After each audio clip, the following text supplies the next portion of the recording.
Welcome to First Call. I'm Dean Blandino from rainy Los Angeles, where people lose their minds when it rains, but that's neither here nor there.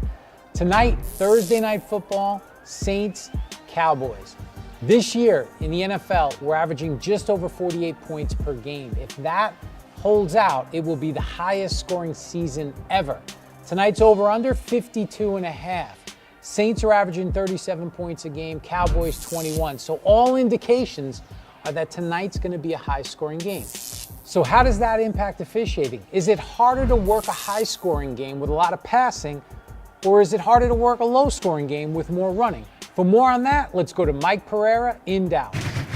Hey, Dean, give me the Air Force and Navy every weekend back in college football. That's the game I love. When you run the ball, you got 1 point of attack. Give me the Air Force, who averages 4 passes a game. I'd still be officiating. But when you come to offense like this, where you've got the passing game, there is so much to watch. In the NFL now, you have 5 receivers set. So you have 2 officials, the referee and the umpire, that are trying to watch 5 guys blocking on the interior.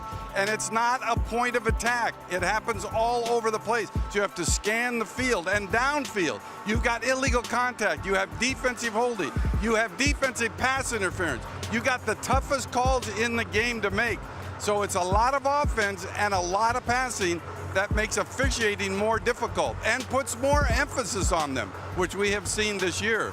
So while the passing yards, the points, and everything are up, so are the challenges for the officials. So bring back the running game. Thanks, Mike. You know, we've been talking about a potential MVP season for Saints quarterback Drew Brees. Let's put it into perspective.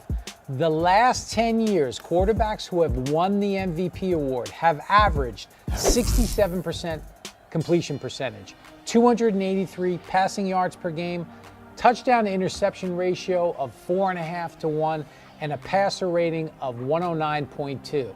In comparison, Brees is at 76.4.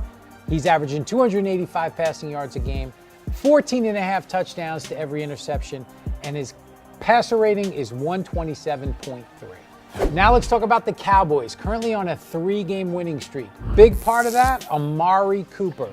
Why? He's a big focal point of the offense. With the Raiders, he ran 201 routes and was only targeted 15.4% of the time. With the Cowboys, he's already run 131 passing routes and he's been targeted 24.4% of the time. The other thing about the Cowboys, they were the most tweeted team from last weekend. I wonder how many of those were Des Cauditt tweets. And be sure to tune in to Fox on Sunday for a great slate of games highlighted by Vikings and Patriots. And here's a fun fact. If you think your team's out of it, 12 out of the past 14 seasons, a team with a losing record after 11 games has made the playoffs. That's it for First Call. Be sure to watch tonight, Saints and Cowboys, and we'll see you Sunday as well.